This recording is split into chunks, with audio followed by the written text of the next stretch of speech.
మీ మోకాల నొప్పులకు ఎటువంటి సర్జరీ లేకుండా ఎపియాన్ పెయిన్ క్లినిక్ అందిస్తున్న అత్యాధునిక చికిత్స. నమస్తే. మహారాష్ట్ర ఎన్నికల్లో ఎన్డీఏ కూటమి అంటే మహాయుతి కూటమి దూసుకుపోతుంది. ఇప్పటికే భారీ మెజార్టీ దిశగా ఇప్పటికే మెజార్టీ స్థానంలో గెలుపుంది. అసలు అక్కడ వచ్చినటువంటి ఏ పార్టీకి స్థానాలు ఎన్ని, అదేవిధంగా ఓట్ షేరింగ్ ఎంత, ఆ పర్సంటేజ్ని ఒకసారి మీకు వివరించే ప్రయత్నం చేస్తాను. మొత్తం 288 స్థానాలు ఉన్నాయి. అందులో బీజేపీ విషయానికి వస్తే ఇక్కడ మనం చూడొచ్చు, బీజేపీ 132 స్థానాల్లో గెలుపొందుతుంది. సో అదేవిధంగా శివసేన పార్టీ ఏక్నాథ్ షిండే వర్గానికి అంటే ప్రస్తుతం సీఎంగా ఉన్నటువంటి ఏక్నాథ్ షిండే శివసేన పార్టీ వర్గానికి సంబంధించి 55 స్థానాలు. ఇక్కడ చూసినట్లయితే 149 స్థానాల్లో పోటీ చేసింది బీజేపీ. మొత్తం 132 లీడ్, అలాగే విన్నింగ్తో కలుపుకుంటే. అదేవిధంగా 81 స్థానాల్లో శివసేన పార్టీ పోటీ చేసింది. ఇక్కడ 55 స్థానాల్లో గెలుపొందే పరిస్థితి కనిపిస్తోంది. ఇక ఎన్సీపీ అజిత్ పవార్ వర్గం దాదాపుగా మొత్తం 59 స్థానాల్లో పోటీ చేసింది. అందులో 41 స్థానాల్లో విజయకేతనం ఎగరవేసే పరిస్థితి. ఇకపోతే శివసేన ఉద్ధవ్ ఠాక్రే పార్టీ ప్రత్యర్థి వర్గానికి సంబంధించినటువంటి ఇండియా కూటమికి సంబంధించి 21 స్థానాలు, అదేవిధంగా కాంగ్రెస్ పార్టీకి 16 మాత్రమే, ఇక శరద్ పవార్ ఎన్సీపీకి 10 మాత్రమే, మిగిలినటువంటి అదర్స్కి సమాజ్వాద్ పార్టీకి 2, ఇకపోతే అదర్స్కి 11 మాత్రమే వచ్చాయి. ఇక ఓట్ షేరింగ్ను ఒకసారి మనం చూసేటువంటి ప్రయత్నం చేద్దాం.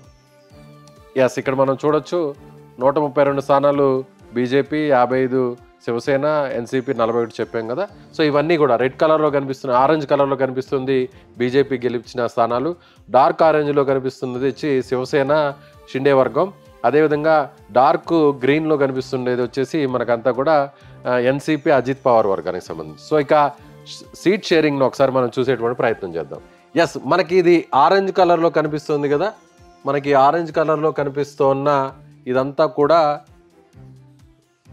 బీజేపీ, ఇలా డార్క్ ఆరెంజ్లో కనిపిస్తుందంతా కూడా శివసేన, ఇలా డార్క్ గ్రీన్లో కనిపిస్తుందంతా కూడా ఎన్సీపీ అజిత్ పవార్. సో ఇది చూసినట్లయితే మనకి 143 స్థానాలు ఇక్కడ మనం చూడొచ్చు. ఇక్కడ కూడా దాదాపుగా 50కి పైగా స్థానాలు సో గెలిచినటువంటి పరిస్థితి.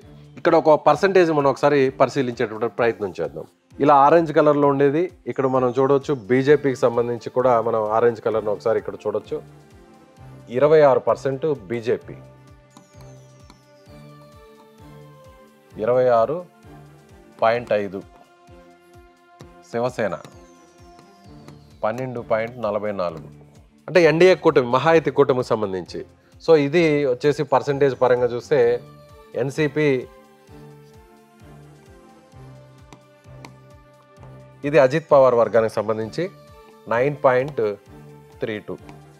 సో ఓవరాల్గా చూసినట్లయితే 48 పైచిలుకు పర్సంటేజ్ అంటే 100లో సగాటికి సగం, అంటే ఇదొక రికార్డు పర్సంటేజ్గా మనం చెప్పవచ్చు. సో ఎవ్వరు ఊహించిన విధంగా ఈసారి ఖచ్చితంగా బీజేపీ, అదేవిధంగా ఎన్సీపీ, శివసేన ఈ 3 పార్టీలకే ప్రజలు అక్కడ పట్టం కట్టారు. ఎవరు ఊహించిన విధంగా ఎగ్జిట్ పోల్స్లో, సర్వే ఫలితాల్లో కూడా ఎవరు కూడా గెస్ చేయని విధంగా ఈ స్థాయిలో 225 పైచిలుకు స్థానాల్ని మహాయుతి కూటమి సాధించింది.